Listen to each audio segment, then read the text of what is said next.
Yellow alert വരുന്നു, orange alert വരുന്നു. ഈ അലർട്ടുകളെ കുറിച്ചൊക്കെ ധാരണയുണ്ടല്ലോ. എന്താണ് ഈ റെഡ്, ഓറഞ്ച്, യെല്ലോ ഒക്കെ എന്താണ് അർത്ഥമാക്കുന്നത്? തീവ്രത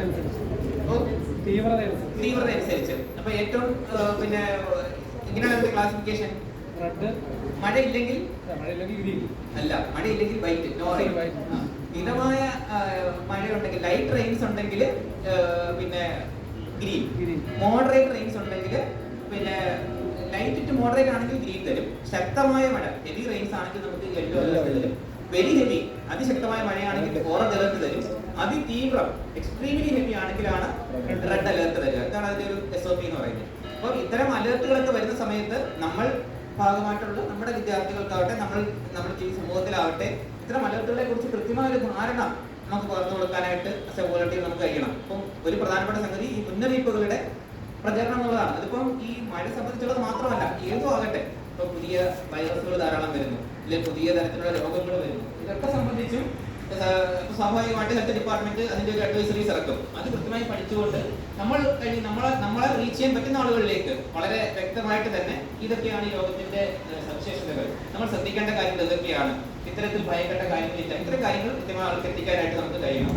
മറ്റൊരു കാര്യം, ഈ അടിയന്തര ഒഴിപ്പിക്കൽ രക്ഷാപ്രവർത്തനം. അവിടെ കുറച്ചുകൂടി സ്കിൽഡ് ആയിട്ടുള്ള, ഫിസിക്കലി ഏബിൾഡ് ആയിട്ടുള്ള ആൾക്കാർക്കാണ് റോള് വരിക. അല്ലെങ്കിൽ എന്താ പ്രശ്നം? നമ്മൾ അതിന് പറ്റാത്ത ഒരാള് അത്തരത്തിൽ ഉദ്യമത്തിന് മുതിർന്നു കഴിഞ്ഞാൽ നമ്മളുടെ കൂടി അല്ലെങ്കിൽ അവിടെ ഒരു അഡീഷണൽ ബർഡൻ ആയിട്ട് നമ്മൾ മാറിയേക്കാം. അപ്പോൾ അതൊരു സ്റ്റേജാണ്, വോളണ്ടിയേഴ്സിന് വർക്ക് ചെയ്യാൻ പറ്റുന്ന ഒരു സ്റ്റേജാണ് പ്രഥമ ശുശ്രൂഷ, ഫസ്റ്റ് എയ്ഡ്. അത് ട്രെയിൻഡ് ആയിട്ടുള്ള ആർക്കും, കാരണം ഡോക്ടർ അല്ല ഫസ്റ്റ് എയ്ഡ് ചെയ്യുന്നത്, ഡോക്ടർക്ക് എത്തുന്നതിന് മുന്നേ ലൈഫ് സേവ് ചെയ്യാനായിട്ട് ചെയ്യുന്ന കാര്യങ്ങളാണ് ഫസ്റ്റ് എയ്ഡ് എന്ന് പറയുന്നത്. അപ്പോൾ ട്രെയിൻഡ് ആയിട്ടുള്ള ആർക്കും ചെയ്യാവുന്ന ഒരു കാര്യമാണ് ഫസ്റ്റ് എയ്ഡ് എന്ന് പറയുന്നത്. തീർച്ചയായിട്ടും നമ്മുടെ ഈ ബ്രിഗേഡിലെ അംഗങ്ങൾക്ക് എല്ലാവർക്കും ഫസ്റ്റ് എയ്ഡിൽ, കാരണം ഞാനൊക്കെ തന്നെയാണെങ്കിൽ ഒരു ബോംബെ സിറ്റി ആംബുലൻസ് കോർപ്പ് തൊട്ട് പല ആൾക്കാരുടെയും ട്രെയിനിങ് ഫസ്റ്റ് എയ്ഡിൽ കിട്ടിയിട്ടുണ്ട്. പക്ഷെ ഇപ്പോഴും എന്നോട് പെട്ടെന്ന് ഒരാള് മുറിവായിട്ട് കിടന്നു കഴിഞ്ഞാൽ ഫസ്റ്റ് എയ്ഡ് കൊടുക്കാൻ പറ്റുമോ എന്ന് ചോദിച്ചാൽ നമുക്കൊരു ശങ്കയാണ്. പക്ഷെ അതിനപ്പുറത്തേക്ക്, ആ ഒരു ആശങ്കയ്ക്കും അപ്പുറത്തേക്ക് നമ്മുടെ ബ്രിഗേഡിലെ അംഗങ്ങൾക്ക് ഫസ്റ്റ് എയ്ഡ് സംബന്ധിച്ചുള്ള ട്രെയിനിങ് നമുക്ക് കൊടുക്കാനായിട്ട് സാധിക്കണം. അതിന് കൃത്യമായൊരു പ്ലാൻ വേണം, അതിനൊരു പ്രാക്ടീസ് കൂടി വേണം. ഇപ്പോൾ ഈവൻ നമ്മൾ ഹോസ്പിറ്റലുകൾ കാഷ്വാലിറ്റി സന്ദർശിച്ചിട്ടാണെങ്കിൽ തന്നെ അവിടെ എങ്ങനെയാണോ കേസുകൾ കൈകാര്യം ചെയ്യുന്നത് ഒന്ന് വിറ്റ്നസ് ചെയ്തുകൊണ്ട് തന്നെ അത്തരം കാര്യങ്ങൾ നമ്മളുടെ ധാരണ കുറച്ചുകൂടി ഇമ്പ്രൂവ് ചെയ്യാനായിട്ട് ശ്രമിക്കണം. അതുകൊണ്ട് ഫസ്റ്റ് എയ്ഡ്. അതുപോലെ ക്യാമ്പുകളുടെ മാനേജ്മെന്റ്, ദുരിതാശ്വാസ ക്യാമ്പുകൾ എന്ന് പറയുന്നത് നമുക്കറിയാം. പ്രത്യേകിച്ചും നമ്മൾ ക്യാമ്പുകളായിട്ട് നമ്മുടെ സംസ്ഥാനത്ത് ഏറ്റവും അധികം യൂസ് ചെയ്യുന്നത് സ്കൂളുകളാണ്. അതായത് അടച്ചുറപ്പുള്ള, നല്ല ടോയ്ലറ്റ് സൗകര്യങ്ങളുള്ള, കുടുംബത്തിന് സുരക്ഷിതമായി, ഫാമിലിക്ക് സുരക്ഷിതമായിട്ട് കിടക്കാൻ പറ്റുന്ന രീതിയിലുള്ള കെട്ടിടങ്ങളാണ് നമ്മൾ ക്യാമ്പുകൾ ഐഡന്റിഫൈ ചെയ്യുന്നത്. അത് കൂടുതലും സ്കൂളുകൾ തന്നെയാണ്. അപ്പോൾ സ്കൂളുകളിൽ നമുക്ക് നമ്മൾ ജോലി ചെയ്യുന്ന സ്കൂളിൽ ഒരു ക്യാമ്പ് ആകാം, ഇല്ലെങ്കിൽ സമീപത്തുള്ള ഒരു സ്കൂളിൽ ക്യാമ്പ് ആകാം. അത്തരം ക്യാമ്പുകളിൽ വോളണ്ടിയേഴ്സിന് വലിയ പ്രസക്തിയുണ്ട്. ഇൻക്ലൂഡിങ് അവിടുത്തെ ക്യാമ്പ് അറ്റൻഡൻസ് എടുക്കുന്നതാകട്ടെ, അവിടുത്തെ മെറ്റീരിയൽസിന്റെ സ്റ്റോക്ക് നോക്കുന്നതാകട്ടെ, അവിടുത്തെ അവിടെ താമസിക്കുന്ന ആൾക്കാരുടെ വെൽഫെയർ ഉറപ്പുവരുത്തുന്നതാകട്ടെ, അവിടുത്തെ കുട്ടികൾക്ക് അവിടെ ക്യാമ്പുകൾ കഴിയുന്ന കാലഘട്ടത്തിൽ അവർക്ക് എന്തെങ്കിലും അറിവ് പറഞ്ഞു കൊടുക്കുന്നതിലാകട്ടെ, ഒരുപാട് കോൺട്രിബ്യൂഷൻ നമുക്ക് ക്യാമ്പുകളോട് ബന്ധപ്പെട്ട് ചെയ്യാനായിട്ട് സാധിക്കും. അപ്പോൾ ക്യാമ്പ് മാനേജ്മെന്റിൽ വോളണ്ടിയേഴ്സിന് വലിയൊരു റോളുണ്ട്. അവിടെ കളക്ഷൻ സെന്റർ, ഇപ്പം ക്യാമ്പിലേക്ക് വരുന്ന സാധനം കൃത്യമായിട്ട് വാങ്ങി സൂക്ഷിച്ച് കൃത്യമായ രീതിയിൽ ആൾക്കാർക്ക് കൊടുക്കുന്ന രീതിയിൽ നമുക്ക് ചെയ്യാനായിട്ട് പറ്റണം. അപ്പോൾ അതുപോലെ ആവശ്യമുള്ള ഭക്ഷണം, കുടിവെള്ളം, വസ്ത്രങ്ങൾ, ഇതൊക്കെ എല്ലാവർക്കും കൃത്യമായിട്ട് ലഭിക്കുമ്പോൾ ഉറപ്പുവരുത്തുന്നത് നമുക്ക് വോളണ്ടിയേഴ്സിന് ചെയ്യാനായിട്ട് പറ്റുന്ന ഒരു കാര്യമാണ്.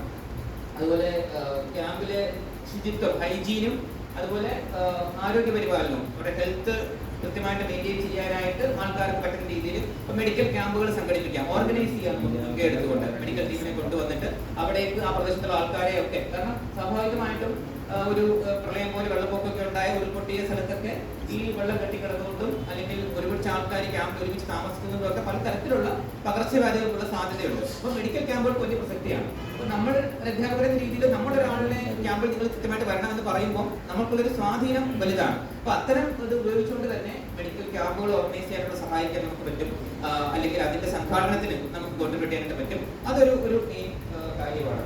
അതുപോലെ മനുഷ്യരുടെ കാര്യം മാത്രമല്ല, കന്നുകാലികൾ എന്ന് പറയുന്നത് ഇപ്പം കന്നുകാലികൾ മാത്രമല്ല, വളർത്തുമൃഗങ്ങളെല്ലാം, നായകളും പൂച്ചകളും ഒക്കെ ഇപ്പം വലിയ രീതിയിൽ ഫോക്കസ് അതിലേക്ക് വരുന്നുണ്ട്. വയനാട്ടിൽ തന്നെ ഈ വളർത്തുമൃഗങ്ങൾക്ക് വേണ്ടി മാത്രം പ്രവർത്തിക്കുന്ന ഒരുപാട് സംഘടനകൾ പ്രത്യേകമായിട്ട് തന്നെ പ്രവർത്തിച്ചിരുന്നു. അപ്പോൾ അത്തരം ഇവർക്ക് വീട്ടുകാരെ എല്ലാവരെയും ക്യാമ്പിലേക്ക് മാറ്റുമ്പോൾ സ്വാഭാവികമായിട്ടും വീടുകൾ ഒറ്റപ്പെട്ടു പോകുന്ന ഇത്തരം കുഞ്ഞുങ്ങൾക്ക് വേണ്ടിയിട്ട് പ്രത്യേക കേന്ദ്രങ്ങൾ ഉറപ്പാക്കേണ്ടി വരും. അതിൽ താല്പര്യമുള്ള ആൾക്കാർക്ക്, എല്ലാവർക്കും ഉണ്ടാകുന്നില്ല, നായെ പേടിയുള്ളവരുണ്ടാകും, പൂച്ചയെ ഇഷ്ടമുള്ളവരുണ്ടാകും, അത് താല്പര്യമുള്ള ആൾക്കാർക്ക് ആ ഒരു കാര്യത്തിൽ മൃഗസംരക്ഷണ വകുപ്പിന്റെ ഒക്കെ സഹായത്തോടു കൂടി കുറച്ചും കൂടി എങ്ങനെ എന്തൊക്കെ കാര്യങ്ങൾ ചെയ്യാൻ പറ്റും, അവരുടെ ക്ഷേമ വെൽഫെയറിന് വേണ്ടിയിട്ട്, മൃഗങ്ങളുടെ വെൽഫെയറിന് വേണ്ടിയിട്ട് ചെയ്യാൻ പറ്റുന്നുള്ളത് നമുക്ക് ആലോചിക്കാവുന്ന കാര്യമാണ്. അതുപോലെ ഡെഡ് ബോഡി ഐഡന്റിഫിക്കേഷൻ, അതുപോലെ ഇതൊന്നും നമ്മൾ ഇവന്റായിട്ട് കാണുന്ന ഇവന്റുകളല്ല ഞാൻ പറയുന്നത്, പക്ഷേ ഒരു മേജർ ഡിസാസ്റ്റർ സെനാറിയോയിൽ കണ്ടേക്കാവുന്ന സംഗതികളാണ് ഡെഡ് ബോഡി ഐഡന്റിഫിക്കേഷൻ. അതിന്റെ ക്രിമേഷൻ, എല്ലാ ആദരവോടും കൂടി മൃതദേഹങ്ങൾ സംസ്കരിക്കുന്നതിനുള്ള കാര്യങ്ങൾക്ക് ഒരു നേതൃത്വം കൊടുക്കാൻ വോളണ്ടിയേഴ്സിന് പറ്റണം. സർക്കാർ സംവിധാനം ഉള്ളപ്പോൾ തന്നെ കൃത്യമായിട്ടുള്ള ഇവരെ ഐഡന്റിഫൈ ചെയ്യുന്നതിനാണെങ്കിലും അവരുടെ പിന്നെ റിലേറ്റീവ്സിനെ സമാധാനിപ്പിക്കുന്നതിനാണെങ്കിലും ശരി, എല്ലാ ആദരവോടും കൂടി ഈ മൃതദേഹങ്ങൾ അടക്കം ചെയ്യുന്നതിന് ഉൾപ്പെടെ ഉള്ള കാര്യങ്ങൾക്ക് മുൻകൈ എടുക്കാൻ നേതൃത്വം വഹിക്കുന്നതിന് വേണ്ടിയിട്ട് വോളണ്ടിയേഴ്സിന് കഴിയണം. അതുപോലെ മാധ്യമങ്ങളുടെയും മറ്റ് VM സന്ദർശനം നടത്തുന്ന സമയത്ത് കാര്യങ്ങൾ ഓർഗനൈസ് ചെയ്യുന്നതിന് വേണ്ടിയിട്ട്, ആളുകളെ ഓർഗനൈസ് ചെയ്യുന്നതിന് വേണ്ടിയിട്ട് വോളണ്ടിയേഴ്സിന് പറ്റും. ഈ ദുരിതാശ്വാസ സാമഗ്രികൾ, ഭക്ഷണം മാത്രമല്ലല്ലോ, നമ്പർ ഓഫ് തിങ്സ് ആണ് വരിക. പ്രത്യേകിച്ച് വയനാട്ടിൽ തന്നെ പിന്നെ എന്നുവെച്ചാല് ഞാൻ പറയാൻ കാര്യം, ആ സമയത്ത് രാജ്യത്ത് വേറെ എങ്ങും ഡിസാസ്റ്റേഴ്സ് ഒന്നും ഇല്ല, ഒരു കാര്യം. രണ്ട്, പിന്നെ വയനാട് ലാൻഡ്സ്ലൈഡിന്റെ രീതിയിൽ തന്നെയാണ് ഇമേജ് പോയിരിക്കുന്നത്. ജില്ല മൊത്തം പോയി എന്ന രീതിയിലാണ് മാധ്യമങ്ങളിൽ, ദേശീയ മാധ്യമങ്ങളിലൊക്കെ വലിയ വാർത്തകളൊക്കെ വന്നിട്ടുള്ളത്. അതുകൊണ്ട് തന്നെ ഇപ്പം ടാറ്റയുടെയും റിലയൻസിന്റെയും ഒക്കെ അവരുടെ കോർപ്പറേറ്റ് സോഷ്യൽ റെസ്പോൺസിബിലിറ്റി ടീമുകളൊക്കെ പിന്നെ അവരൊക്കെ വലിയ രീതിയിൽ അവിടെ വരികയും പല രീതിയിലുള്ള സഹായങ്ങൾ എന്ത് വേണമെന്ന് എല്ലാ, ഞാൻ എക്സാമ്പിൾ പറഞ്ഞതാ, എല്ലാ CSR സംഘടനകളും ഒരുപാട് NGOs ഒക്കെ വയനാട്ടിൽ നേരത്തെ ബന്ധപ്പെട്ടുകൊണ്ട് എന്ത് സഹായമാണ് വേണ്ടത്, എന്തൊക്കെ പ്രൊഡക്ട്സ് ആണ് വേണ്ടത് എന്നുള്ള രീതിയിൽ. ഇപ്പം നമ്മുടെ കൊല്ലത്താണെങ്കിലും കളക്ഷൻ ഡ്രൈവ് ഇല്ലേ എന്ന് ഒരുപാട് പേര് വിളിച്ച് ചോദിച്ചു. അപ്പം ആക്ച്വലി നാം നേരത്തെ പറഞ്ഞ പോലെ തന്നെ ചെറിയൊരു പ്രദേശത്താണ് ദുരന്തം ബാധിച്ചിട്ടുള്ളത്. വയനാട് ഒരു വലിയ ജില്ലയാണ്. ആ വയനാട്ടുകാർക്ക് തന്നെ എന്താ പറയുക, പ്രൊവൈഡ് ചെയ്യാൻ പറ്റുന്ന സാധനങ്ങളാണ് അവിടെ ആവശ്യം വരുന്നുള്ളൂ. പക്ഷേ നമ്മൾ ആ സമയത്ത് വേറെ ദുരന്തങ്ങളില്ല, എല്ലാവരുടെയും ഫോക്കസ് വന്നു, മീഡിയ അറ്റൻഷൻ വലിയ രീതിയിൽ വന്നു. 24 hours മീഡിയ ഇത് മാത്രമാണ് കാണിക്കുന്നത്. സ്വാഭാവികമായിട്ടും ഇവിടെയും ആൾക്കാർക്ക് എനിക്ക് എന്തെങ്കിലും ചെയ്യണം വയനാടിന് വേണ്ടി എന്നൊരു ആഗ്രഹം സ്വാഭാവികമായിട്ട് വരും. അപ്പൊ നമുക്ക് പരമാവധി ആൾക്കാരോട് പറഞ്ഞു ബോധ്യപ്പെടുത്തുന്നവരോട് പറയാം, നിങ്ങൾ സാധനങ്ങളൊന്നും കൊണ്ടുവരണ്ട, മുഖ്യമന്ത്രിയുടെ ദുരിതാശ്വാസത്തിലേക്ക് കോൺട്രിബ്യൂട്ട് ചെയ്യും. അപ്പോൾ ഇതൊന്നും വിളിച്ച് ചോദിച്ചിട്ട് വരുന്നവരാണെങ്കിൽ നമുക്കിത് പറയാം. പക്ഷേ ഇതെല്ലാം കളക്ട് ചെയ്തിട്ട് ഒരു ലോഡ് വാട്ടർ ബോട്ടിലുമായിട്ട് കളക്ടറേറ്റിലേക്ക് വരികയാണ് ആൾക്കാർ. അത് അവരുടെ നല്ല മനസ്സുകൊണ്ടാണ്, തർക്കമൊന്നുമില്ല. പക്ഷേ ഈ വെള്ളം നമ്മൾ എന്താ ചെയ്യുന്നത്? വയനാട്ടിൽ പറയാം, ഞങ്ങൾക്ക് ഇനി വെള്ളം വേണ്ട, നിങ്ങൾ വെള്ളം ഇങ്ങോട്ട് കൊടുത്തു വിടരുത്. ഈ വെള്ളം എല്ലാം അവിടെ വയനാട് ജില്ലാ ആസ്ഥാനത്തുള്ള ഒരു കളക്ഷൻ സെന്ററിൽ കെട്ടിക്കിടക്കുക. കാരണം കുടിവെള്ളമല്ലേ, കുടിവെള്ളം നമുക്ക് ഇപ്പൊ ക്യാമ്പിലേക്കൊക്കെ അടുത്ത സമീപ പ്രദേശങ്ങളിൽ നിന്നൊക്കെ എത്തിക്കാൻ പറ്റുന്ന ടാങ്കറിലൊക്കെ എത്തിച്ച് തിളപ്പിച്ച് കൊടുക്കുന്ന വെള്ളം കൊടുക്കാനുള്ള സൗകര്യമുണ്ട്. അപ്പൊ ഈ കുപ്പിവെള്ളത്തിനവിടെ പ്രസക്തിയില്ല. ആദ്യം 1-2 ദിവസം ഈ പറഞ്ഞ പോലെ രക്ഷാപ്രവർത്തനം ഏർപ്പെടുന്നവർക്കോ ഒക്കെ കൊടുത്തുവിടാന്നല്ലാണ്ട് കുപ്പിവെള്ളത്തിൽ പ്രസക്തി വരുന്നില്ല. പക്ഷെ ഇവിടുത്തെ നമ്മുടെ മനുഷ്യ സ്നേഹികൾ കൊണ്ടുവരുമ്പോൾ അവിടെയാണ് ഈ പിന്നെ ഇപ്പൊ നമ്മളൊരു സംഘടന രീതിയിൽ ഇത്തരത്തിലുള്ള കളക്ഷൻ ഡ്രൈവുകളൊക്കെ നടത്തുമ്പോഴും കുറച്ചുകൂടി റെസ്പോൺസിബിൾ ആകേണ്ടത്, നീഡ് അനുസരിച്ചുള്ള സംഗതികൾ വേണ്ടി വരുന്നത്. അപ്പോൾ പലരും നമ്മളോട് വിളിച്ച് ചോദിച്ചു എന്ത് സാധനം വേണ്ടത്. ഈ പറഞ്ഞ ടാറ്റയുടെയും റിലയൻസിന്റെയും ഡിസാസ്റ്റർ റെസ്പോൺസിന്റെ വിങ് ഹെഡ് ചെയ്യുന്നത് എന്റെ തൊട്ട് സീനിയറായിട്ടൊക്കെ പഠിച്ച നമുക്ക് എല്ലാം പരിചയമുള്ള ആൾക്കാരാണ്. അപ്പോൾ അവര് വിളിച്ച് ചോദിക്കുമ്പോൾ നമ്മൾ കളക്ടറേറ്റ് വിളിക്കുമ്പോൾ അവർ കൃത്യമായിട്ട് കൊണ്ട് തന്നില്ല. ഫീൽഡ് ജോലി ചെയ്യുന്ന ഫയർഫോഴ്സിന്റെ ഓഫീസർമാരെ വിളിച്ചപ്പോൾ അവർ പറഞ്ഞത് ഞങ്ങൾക്ക് ഏറ്റവും പ്രധാനമായിട്ട് വേണ്ടത് ഗ്ലൗസ് ആണ്, വേണ്ടത് ഗംബൂട്ടാണ്, വേണ്ടത് തൊപ്പിയാണ്. കാരണം അവർക്ക് ഫീൽഡിൽ ഇപ്പൊ ഏറ്റവും ലഭ്യത കുറവ് അത്തരം സംഗതികളാണ്. ആളുകൾക്കുള്ള സംഗതികൾ, അരിയൊക്കെ ഇഷ്ടംപോലെ അവിടെ വന്ന് മറിഞ്ഞു കഴിഞ്ഞു പലരുടെ ഭാഗത്തുനിന്നായിട്ട്. അപ്പം അത്തരത്തില് നമ്മൾ ഇത്തരത്തിലുള്ള ദുരന്തശേഷം ഈ റിലീഫ് കളക്ഷൻ ഡ്രൈവ് ഒക്കെ നടത്തുന്ന സമയത്ത് കമ്മ്യൂണിറ്റീസിന്റെ നീഡ് മനസ്സിലാക്കിയിട്ട് അത്തരം പ്രവർത്തനങ്ങളിൽ ഏർപ്പെടേണ്ടതായിട്ടുണ്ട്. അപ്പോ തിരിച്ച് വീടുകളിലേക്ക് മടങ്ങുന്നവർക്ക് പിന്നെ വീടുകൾ ക്ലീൻ ചെയ്യാനായിട്ട് വലിയൊരു ഗ്യാപ്പാണ്. വോളണ്ടിയേഴ്സിന്റെ വലിയൊരു ഹെൽപ്പ് വേണം. കുറച്ച് പേരൊന്നും പോരാതെ വരും. വലിയൊരു രീതിയിൽ ചെയ്യേണ്ട ഒരു കാര്യമാണ്. തിരിച്ച് ഇപ്പം ഉരുൾപൊട്ടൽ ബാധിച്ചെടുത്തൊന്നും പിന്നൊന്നും ക്ലീൻ ചെയ്യാനൊന്നും ബാക്കി ഉണ്ടാവില്ല. പക്ഷെ പ്രളയം പോലെയൊക്കെ ബാധിച്ചു കഴിഞ്ഞ സ്ഥലത്ത് തിരിച്ച് ആളുകൾ ക്യാമ്പിൽ നിന്ന് വീട്ടിലേക്ക് മടങ്ങുമ്പോൾ പിന്നെ കിണർ ഉൾപ്പെടെ ക്ലീൻ ചെയ്യാനായിട്ട് മുറികളും അലമാരകളും എല്ലാം ചെളി പൂണ്ട് നാശമായിട്ടുണ്ടാവും. അപ്പൊ അത് സുരക്ഷിതമായിട്ട് ക്ലീൻ ചെയ്തവർക്ക് തിരിച്ച് താമസിക്കാൻ ഉതകുന്ന രീതിയിൽ ആ വീടുകൾ മാറ്റുന്നതിന് വോളണ്ടിയേഴ്സിന് വലിയ കോൺട്രിബ്യൂഷൻ ചെയ്യാനായിട്ട് പിന്നെ സാധിക്കും. അതുപോലെ കൗൺസിലിംഗ് പഠിച്ചിട്ടുള്ള ഒരുപാട് പേര് എനിക്കറിയാം. പല പ്രൊഫഷനിലുള്ളവർ തന്നെയും കൗൺസിലിംഗ് സൈക്കോളജിയൊക്കെ പല ഡിപ്ലോമയും സർട്ടിഫിക്കറ്റ് ചെയ്തവരും ഇത് താല്പര്യമുള്ളവരൊക്കെ ഉണ്ട്. അപ്പൊ അത്തരം ആൾക്കാർക്ക് വലിയൊരു സ്കോപ്പ്. ഇപ്പം ഏതൊരു ഡിസാസ്റ്റർ ഇവന്റിന് ശേഷവും ആൾക്കാർക്ക് ഉണ്ടാകുന്ന ഒരു ബുദ്ധിമുട്ടാണ് PTSD, post traumatic stress disorder എന്ന് പറയും. കാരണം സ്വന്തമായിട്ടുള്ള ഏറ്റവും അടുത്ത ബന്ധുക്കള് അല്ലെങ്കിൽ ഇത്രയും ജീവിതകാലം മൊത്തം ഉണ്ടാക്കിയ സമ്പാദ്യം അല്ലെങ്കിൽ വരുമാനോപാധിയായിരുന്ന വ്യാപാരം, കട, ഷോപ്പ്, അല്ലെങ്കിൽ കൃഷി, വളർത്തുമൃഗങ്ങൾ എല്ലാം ഒരു നൈറ്റ് കൊണ്ടല്ല ഒരു നിശ്ചിത സമയം കൊണ്ട് നഷ്ടപ്പെടുന്ന അവസ്ഥയിലായിരിക്കും. അത്തരം സിറ്റുവേഷനിൽ ഓവർകം ചെയ്യുന്ന ആൾക്കാർക്ക് കൗൺസിലിംഗിന് വലിയ പ്രാധാന്യമുണ്ട്, സൈക്കോ സോഷ്യൽ കൗൺസിലിംഗിന്. അപ്പൊ അതിനുള്ള എന്ത് നമുക്ക് ചെയ്യാൻ പറ്റും? നമ്മുടെ തന്നെ ബ്രിഗേഡിലെ അംഗങ്ങൾക്ക് ഈ സൈക്കോ സോഷ്യൽ കൗൺസിലിംഗ് താല്പര്യമുള്ള കുറച്ച് പേർക്ക് സെലക്റ്റീവായിട്ട് സൈക്കോ സോഷ്യൽ കൗൺസിലിംഗിൽ സർക്കാരിന്റെ തന്നെ ഏജൻസികളുടെ സഹായത്തോടു കൂടി പരിശീലനം കൊടുത്തുകൊണ്ട്, ഇപ്പോഴും വയനാട് അതിനേക്കാൾ വലിയ സ്കോപ്പ് ഉണ്ട്. ഇപ്പോഴും വാടകകളിൽ താമസിക്കുന്ന ആൾക്കാരും ബന്ധുക്കളെയും മക്കളെയും അച്ഛനെയും അമ്മയും ഒക്കെ നഷ്ടപ്പെട്ട ഒരുപാട് ആൾക്കാരുണ്ട്. ഇവർക്ക് കണ്ടിന്യൂസ് ആയിട്ട് കാലങ്ങളോളം നീണ്ടു നിൽക്കുന്ന രീതിയിൽ കൗൺസിലിംഗിന്റെ ആവശ്യമുണ്ട്. അപ്പൊ അത്തരം സാഹചര്യം നമുക്ക് ഇങ്ങനെ ഇടപെടാൻ സാധിക്കും എന്നുള്ളത് ഒരു വലിയ റോളാണ്. അങ്ങനെ ഇതൊക്കെ നമുക്ക് വോളണ്ടിയർ ഇടപെടാൻ സാധിക്കുന്ന മേഖലകളാണ്. ഞാൻ അടുത്ത സ്ലൈഡ് ഇന്ത്യയുടെ പറയുന്നില്ല. ഈ ദുരന്ത നിവാരണത്തെ ജസ്റ്റ് ഈ ഒരു സ്ലൈഡ് മാത്രം എക്സ്പ്ലെയിൻ ചെയ്യാണ്. എന്താണ് ഇതിന്റെ ഒരു ഔദ്യോഗിക സെറ്റപ്പ് ഡിസാസ്റ്റർ മാനേജ്മെന്റിൽ? ഒഫീഷ്യലി ആരൊക്കെയാണ് എന്തൊക്കെ ചെയ്യാൻ ബാധ്യതപ്പെട്ടവരെന്നുള്ളത്, അതിന്റെ ബേസ് എന്താണ്? ഇങ്ങനെ ഒരു അതോറിറ്റികളൊക്കെ രൂപീകരിക്കാനുള്ള അടിസ്ഥാനം നിയമമാണ്. ഏത് നിയമം? 2005 ഡിസംബർ 26 നമ്മൾ ഗസറ്റിൽ പബ്ലിഷ് ചെയ്യപ്പെട്ടു.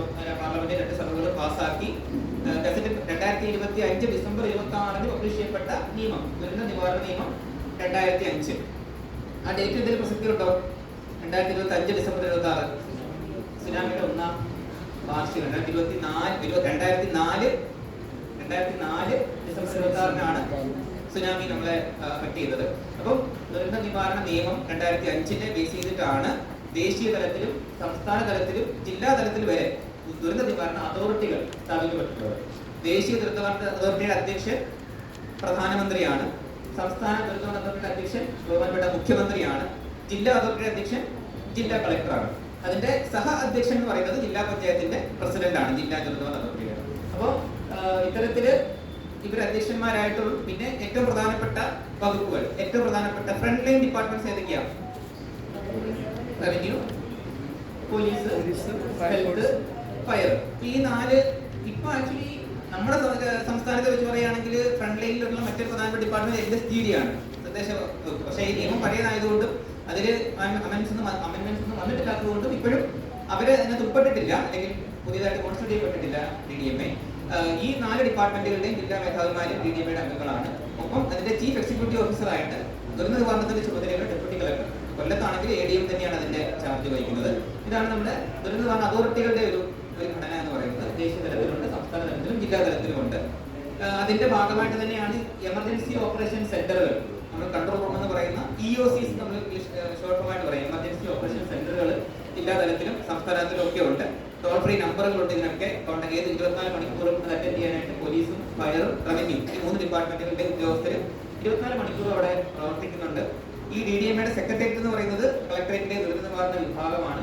അവിടെ ഉദ്യോഗസ്ഥരാണ് ഈ ഇപ്പൊ നമ്മള് എന്താ പറയാ സ്കൂളിൽ കുട്ടികൾ പോകുന്ന ബസ് കാത്തിരിക്കുന്ന സ്ഥലത്തിൽ വലിയ മരം അപകട ഭീഷണിയിലുണ്ട് എന്ന് ആരെങ്കിലും ഒരു പരാതി തന്നാൽ ആ പരാതി സ്വീകരിക്കുന്നതും അത് പ്രോസസ് ചെയ്യുന്നതും ഈ ദുരന്ത നിവാരണ വിഭാഗമാണ്.